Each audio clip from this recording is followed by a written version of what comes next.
It's a wonderful day in the homiehood, a wonderful day for a homie. Won't you be my homie to Taro? Hello. Today is February 20th. We are literally just blowing through February and we're about to get into the headlines for today. It is Family Day, so we hope you are enjoying your holiday with your family, or if not, enjoying getting paid a little extra at your jobby job. So every morning we dig into some of the Canadian headlines, and we are here live on Twitch if you would like to join us. But we also post this to YouTube afterwards so that we can all get caught up and be on the same page of the newspaper, so to speak. So today, or sorry, over the weekend, there was some kind of interesting sciencey news that we can look forward to this week. The meeting of Venus and Jupiter, spectacular view of the moon to offer reminder of space missions to come. So we're gonna get a chance to see all of these celestial bodies in the same place, at least in the same place of the sky, from our view on Earth. So if you are a stargazer or looking upwards into the sky, then you'll have a chance in the coming weeks to see the moon, Venus, and Jupiter as they're all set to appear together in the western sky at dusk. So next week, the moon steps into the picture as part of its monthly trip around the Earth. It will first appear on February 21st as a slender crescent about as far below Venus and Jupiter as above it. After one night, it will have pulled up alongside Jupiter, forming a close pair. So maybe looking a little something like this on February 22nd, really close together right here. By the 23rd, the moon will be much higher, though still located along the same slanting line drawn between the two planets. Okay, the 23rd is not here, but you can imagine somewhere pretty close to these. But there is no need to drive away from city lights. All three objects are easily bright enough to be seen in a busy downtown sky, as long as nothing is blocking the view. So we are just hoping for some clear skies so we can see some of these. Personally, when stuff like this happens, I go out there with a pair of binoculars, and you can, even with a basic pair of binoculars, you can get a pretty good view of this stuff. So maybe it will look something like this. I don't really know. This isn't from the future, so I don't know how accurate this will be. But it would be pretty cool to see something like this. This is even through some clouds. We can get a good view of all this. So in other Canadian news, CSIS reports, I guess this isn't Canadian news about the celestial bodies. That is Earth news. So bringing it back now to international news, CSIS reports outline how China targets Canadian politicians, business leaders. So this is the third day in a row I've basically seen the same article get published in the Globe and Mail. It's almost as if they really want you to take note of this potential conflict with China, the U.S., and of course Canada getting stuck in the middle here in these election influences. Now, the key takeaway we had from Friday when we were doing the news was that China influenced the Canadian elections, but not to the point where it changed the election results. So I don't know. It seems like we're kind of like fear mongering this whole China issue to me. Especially like if they're saying there was influence but not enough to change the election, then what did they really influence? I don't know. Um, Anyways, more info from this CSIS report is saying that the overall goal is to obtain political, economic, scientific, and military intelligence and neutralize or co-opt Canadian critics of Chinese policies, including repression of Uyghur Muslims and Tibetans, the crackdown on free speech and democracy in Hong Kong, and its designs on Taiwan. So Beijing has said it reserves the right to use force to annex Taiwan, a self-ruled island it considers a breakaway province. The U.S. has also said it would interfere in that case. So, there's definitely some geopolitical positioning. The funny part about today's article I was reading was that the Chinese Communist Party uses 3 color-coded political interference tactics. Blue refers to the sophisticated cyber attacks. Gold refers to bribes, and yellow is what CSIS describes as honeypots, how the CCP employs sexual seduction to compromise a target. So the one thing that is our main weakness here as Canadians and like as white people is being seduced by that yellow fever. Um Apparently that is something that's going on in Canadian intelligence, is that Canadians are getting honeypotted and seduced into giving up secrets. I don't even really know, but obviously it's a big enough problem that they had to mention it in this article and in this report. So secret there's another part of the article down here, it saying that they use the standard playbook in foreign intelligence services, and it's the playbook for a reason, says Alan Tredenik, a former CSIS agent. Mr. Tredenik, president of the Atno Group, security consulting firm, said he advises business people traveling to China to leave their personal cell phones and computers at home. He said they should not leave documents in their hotel rooms and avoid being lured into a compromising situation while drinking in a bar or restaurant. So basically, don't get honeypotted is I think reading through the lines here.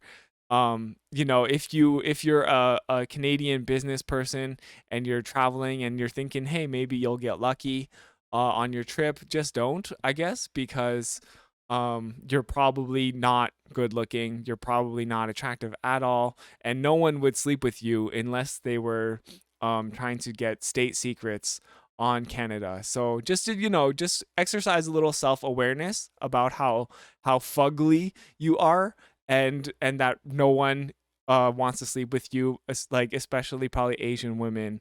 Um unless they're getting something out of it, in this case state secrets. So Victor Ho, the former editor-in-chief of one of Canada's largest Chinese language newspapers, said he has observed China's interference in Canadian politics for years, but that the practice was even more extensive in the 2021 election campaign. If Ottawa fails to take concrete action, Mr. Ho said, the same thing will occur in future elections. So I don't know what's going to happen with this. Like, it seems like we're aware of this now, so it's something that will be talked about when we have elections, and it'll be, I think, much harder for foreign affairs, like what am I trying to say here? Like consuls or embassies from China to interfere with the election very openly, as they kind of have in the past. So bringing it back down to municipal affairs, as Toronto boosts security after transit attacks, TTC and police offer little data to back the approach. So this is something that's been going on and much talked about in Toronto, is that there's all this these increased attacks in Toronto, especially involved with transit, and therefore we have to increase our police budget and have all these new policing people on transit specifically. However, as I've been speculating all this time, and I've been asking, like, where is the data? Well, apparently, the data does not confirm these instincts. So the public data vacuum makes it hard to assess the extent of the actual problem on transit, or the decision to spend an open-ended amount of money expected to climb to tens of millions of dollars on heightened security. That is the grave concern to me, said Alok Mukherjee, former chair of the Toronto Police Services Board. Incidents happening back to back has been turned into a crisis. Statistically, this doesn't prove anything, right? So it is a lot of kind of just fear mongering as a way to increase police budgets.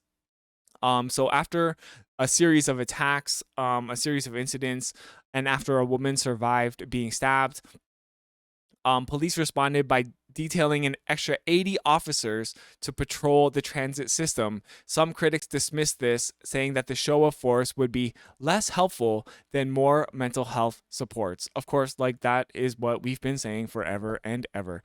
Why don't we address the root of the problem instead of just throwing police and enforcement at the problem? We know that more police does not equal less crime. I don't know how many times people have to reiterate this, but TTC spokesman Stuart Green said the agency would only release detailed data going back several years in response to a freedom of information request, which can result in fees and take months. And this is something that's been under a lot of criticism, is how broken our freedom of information request system is. So who really knows like what is gonna show, what this info is going to show. But comparing the nearly 3 years of police alerts from when the pandemic hit Toronto, it shows that a number of warnings about stabbings, other assaults, aggressive behavior, and indecent exposure on the TTC were down sharply. So these warnings about these situations were down sharply. Also way down were police alerts about knife and gun calls on transit agency vehicles and property. So it turns out during the pandemic, a period that saw less ridership, there was also less violence during that time. So other trend lines did get worse, however. There were about 5 shootings or attempted shootings on the transit system compared with 1 in the 3 previous years. And there were some incidents of pushing people on the tracks, none of which died. However, in the previous 3-year period, 1 person did die from being pushed onto the tracks. So overall, the number of safety incidents flagged by police was cut in half since the pandemic began. So why do we need more police is the real question. What has definitely changed is the amount of media coverage, incidents on transit, and the attention that they're garnering. For example, the police Twitter account documented a flurry of offenses against passengers on the TTC in the summer of 2018. In the 5 incidents over 5 days, no stories were written in response. However, more recently, 85 stories about transit safety were published in the second half of January 2023 alone. So, all that is really happening here is that media is, for some reason, maybe it has something to do with their relationship with police, who stand to gain the most out of this sensationalized news. The media has just all of a sudden chosen to highlight these stories and make a big deal about them. But statistically, again, we don't really know. We're waiting on the data to come out. But from what we do know, these incidents are way down, like, across the board. So it's time to, like, call out this BS, you know? Meanwhile, going back, this is, I kind of had this out of order. So actually, let's just skip it and get into the Emergencies Act. That the inquiry was released finally on Friday. Trudeau's use of the Emergencies Act was appropriate, according to the inquiry. So I will state my own bias right off the bat. I think this was a really big mistake to say that the Emergencies Act measures were met. I think it is a big mistake because it kind of does weaken our ability to contest things like this in the future. And some people, including the Globe and Mail editorial staff, agree with me. So one of the most contentious questions with which Justice Rouleau had to grapple with was whether the protests met the legal threshold required for the government to declare a public order emergency. The law says the situation must rise to the level of a national emergency caused by a threat to the security of Canada. And it says the definition of such a threat is one contained in the Canadian Security Intelligence Service Act. Civil liberties groups have argued that the convoy protest did not meet the threshold, in large part because CSIS Director David Vigneault told the inquiry he had advised the government that the demonstrations did not present a threat to the security of Canada. So this is a super high threshold, obviously. It has to be a national threat, a national emergency. And it's kind of shocking to me that they did find that this met that very high threshold. Now, there is a lot of warning. He says that, you know, that it just barely met the threshold, or it maybe met the threshold, but it was justified. So there's a lot of like gray area language being used about it. It is something that is kind of like vindicating the Trudeau Liberals and people who are very much anti-convoy. However, from my point of view, I think it's not necessarily like a good thing. This is something that will hurt Canadian freedoms in the long term, and is setting a really bad precedent for using this very extreme tool that the federal government has. So, Justice Rouleau says in the report that the service should have been given more weight to intelligence, particularly from the Ontario Provincial Police. So we will find in a moment, we'll go a bit further into it, that Ontario and Doug Ford's Conservatives are very much to take on some of the blame of the failures of why the Emergencies the Emergencies Act had to be used. Mr. Trudeau accused Mr. Ford of hiding, and the report calls Ontario's absence troubling.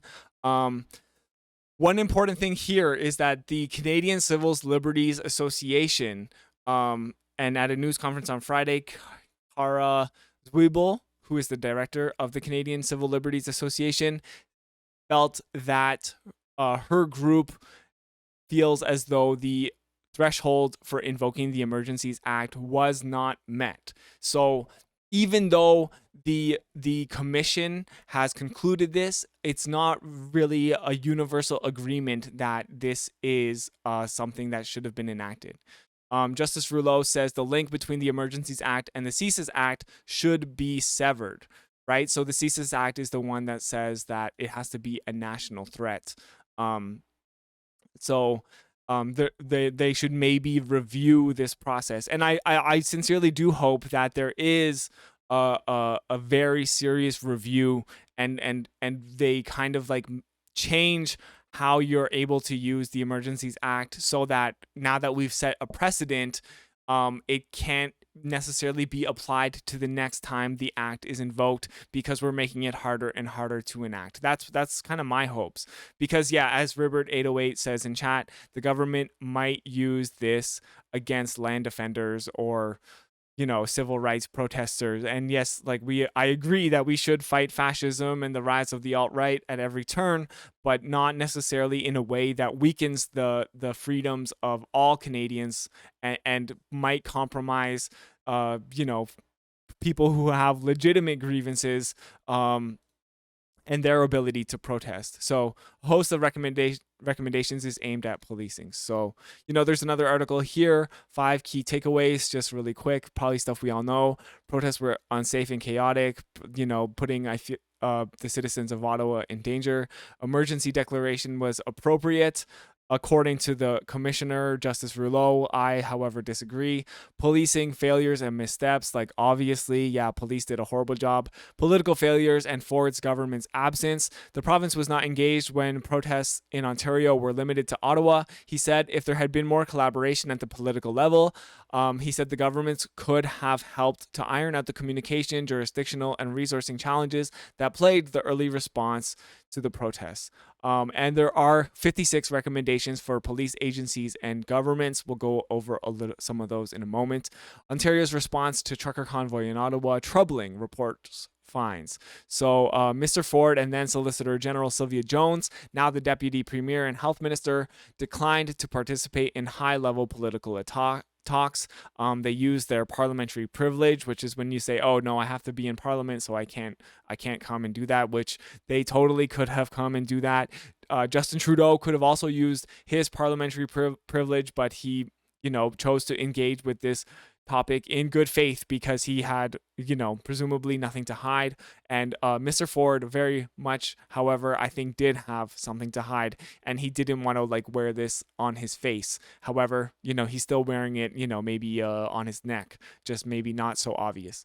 While Ontario sent representatives to the staff table, it was absent at the political table, the report said. I find the province of Ontario's reluctance to become fully engaged in such efforts directed at resolving the situation in Ottawa very troubling. So these were meetings to try to bridge all all levels of government in order to find a solution. Mr. Ford told then Ottawa Mayor Jim Watson that he did not believe these meetings would be productive because, well, why? Because he's an idiot. And he was trying to keep his hands off of it altogether because let's face it, like some of his base is going to be part of these people who are anti-vaccine, anti-mandate, basically pro convoy. So he was trying to keep his political hands off of it, and unfortunately, he was successful in that way. And even now, this is not really very much backlash. I don't think this will be something that hurts him politically. So finally, Dougie was spurred into action when the disruptions in Windsor, Ontario, at the Ambassador Bridge were happening. They're saying it's unfortunate he was not part of the talks earlier because he could have probably prevented this, or just had a much more unified response. Basically, yeah, as Pierogi Platter is saying, he wasn't involved until it started to affect the economy. Then, I guess that's when the conservatives decide to give a shit about any of us, is when the economy is also in danger. The report also criticized Mrs. Jones' decision to announce that 1,500 Ontario provincial police officers had been on the ground. This was fake news, everyone, and it was actually that 1,500 officer shifts had been contributed cumulatively. Not that there were 1,500 cops, but there was an X amount of cops and they worked 1,500 shifts. So, a little bit of misleading there. The Ontario NDP accused the premiers of spinelessness in the face of the weeks-long protests, specifically Joel Harden and Chandra Pasma. Were critical of Dougie. I believe those are MPPs who are Ottawa based, so they're in a good position to call out Dougie. Here's an opinion. Okay, we're gonna just get into a couple opinion articles as well, just because I think it's good to hear a bit of a diversity of thought when it comes to the criticisms of the Emergencies Act and what it found. So this is John Ibbotson, pretty much a conservative, if not like right-leaning liberal reporter. He takes the time in this article to criticize Mr. Poilievre. The only reason that we had this emergency is because Justin Trudeau wanted it to happen, said Mr. Pierre Poilievre, because he wanted to distract and divide Canadians by imposing unnecessary and unscientific rules that brought an end to the livelihood of countless heroes. So this is something that Pierre Poilievre said on Friday at a news conference. We're going to watch the news conference later and unpack it a little further. So if you are watching on YouTube and it's still before noon, you're free to join us. Mr. Trudeau did stoke tensions through his rhetoric, and Justice Rouleau chastised him. The report also notes that many of the protesters wanted to demonstrate peacefully, as was their right. So this is John Ibbotson here saying that Mr. Trudeau stoked tensions, which I think he objectively did. And there was some really bad kind of like strategy and moments there by Justin Trudeau. It is kind of that problem when you lump in the most radical protester with everybody else. I don't think that's something that we would have appreciated if it was a land back protest or if it was a Black Lives Matter protest. I feel like that would have been something that we kind of like take offense to, right? If there's one more extreme person smashing a window, that doesn't mean we were all there smashing windows. So, but there were also bad apples in supporting the Freedom Convoy. Pierre Poilievre threw his lot in with them. So here he's being critical of Poilievre, whether he wanted to or not, and to accuse the Prime Minister of fomenting the occupation in a deliberate effort to divide society seriously undermines the Conservative leader's credibility. So it is nice to see someone who is more conservative leading be like, hey, Pierre Poilievre is kind of a dumbass for throwing his lot in with the convoy, and thinking, whether Trudeau was tactful or not, I don't think he had the intention to divide Canadians, so he's kind of basically saying that Pierre Poilievre is acting in bad faith, but he is also saying here that when it comes to China's interference with the elections, that's where Pierre Poilievre has more of a leg to stand on. So another criticism here, an opinion piece from Wesley Wark. What a name. Um, the first is that the commission failed to appreciate that the policing failures were predicated above all on intelligence failures. So, according to the findings here, what was it? Only there were 56 recommendations. Only two recommendations deal with federal intelligence collection and coordination directly. About 50% deal with policing issues, and 40% are about the Emergencies Act itself. So this opinion article is saying that really it was a problem of intelligence, and that's one of the main places where police or Secret Service or whatever kind of failed. It's like, which is kind of like a lame excuse in my opinion. They kind of knew what the convoy was going to represent.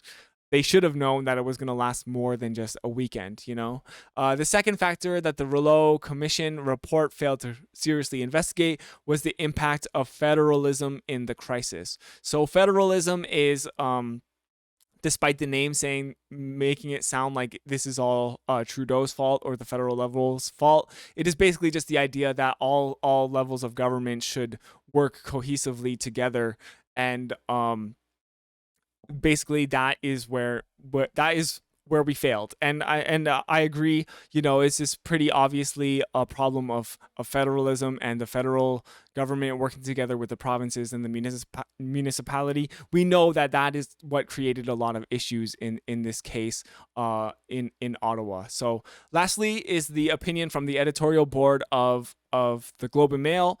Again, one thing to keep in mind when you're reading opinion articles like this is that they are not like definitive facts. They are not, they are supposed to represent like a diversity of opinion and create dialogue. So I was a bit shocked to find that they disagree with the conclusion that the invocation was justified. So basically they agree with me that, hey, this is not really something that we should be encouraging.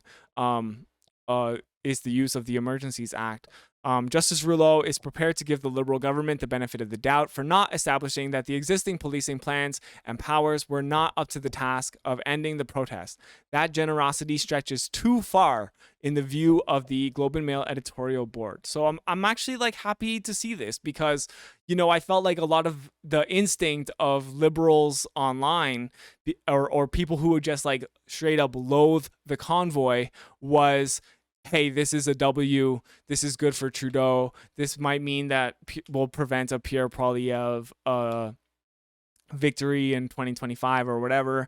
Like people who just hate the convoy, they counted this as a victory. But for me, I'm like, no, this is not really a victory. This is something that could damage our rights and freedoms like long term. And just because a group of COVIDiots or whatever you want to call them was being stupid, so like it's not good, and it is a function of fascism and neoliberalism working in tandem when fascism hurts our civil liberties and neoliberalism acts on those instincts to squash our civil liberties. It is something that hurts our civil liberties across the board, no matter what side of the political spectrum you find yourself on. So in my eyes, this is not a victory. Justice Rouleau does not note that the factual basis for his conclusions does note that the factual basis for his conclusions is not overwhelming. And that reasonable people could reach a different conclusion. And he points out that his opinion is not legally binding and that it will be up to the courts to render a decisive verdict. So again, this is just one inquiry. This is just kind of like one opinion. There are still the courts. There are still other Canadian groups who have some stronger authority on this, even who have different opinions. So I think that's really great to kind of keep in mind moving forward, is that this is not a definitive opinion. And although it might align with a lot of people's opinions, it is not a strong real conclusion. Even from Justice Rouleau himself, it's not a very strong conclusion either. So The editorial board also being critical of media here, which is always nice to see, lumping in protesters together. Prime Minister Trudeau saying a small fringe minority of people with unacceptable views, again, lumping people in together and using the vaccination as a wedge issue. All things I think that we should be kind of like critical of, because, that is a main criticism I see of Justin Trudeau, from conservatives, is that he used vaccination as a wedge issue. And that is not really something that we should be doing. We should just have a national strategy to get people vaccinated, instead of being like, oh, you're a liberal, you should get vaccinated. You're a conservative, I guess you shouldn't get vaccinated. That's not really a great way to approach public health issues. Anyways, that is our rundown for today. Lots of conversation about the Emergencies Act. If you have made it this far in the YouTube video, then please comment to let us know how you feel about the Emergencies Act, and do you agree that with Justice Rouleau that it was justified, or do you agree with me and the editorial board and others in saying that it should not have been justified in the way that it was? And thank you so much. Feel free to like, subscribe. We're here every weekday morning with the news from the Canadian perspective and the lefty Canadian spin. So we appreciate you being here, and we hope you have a wonderful family day. Bye.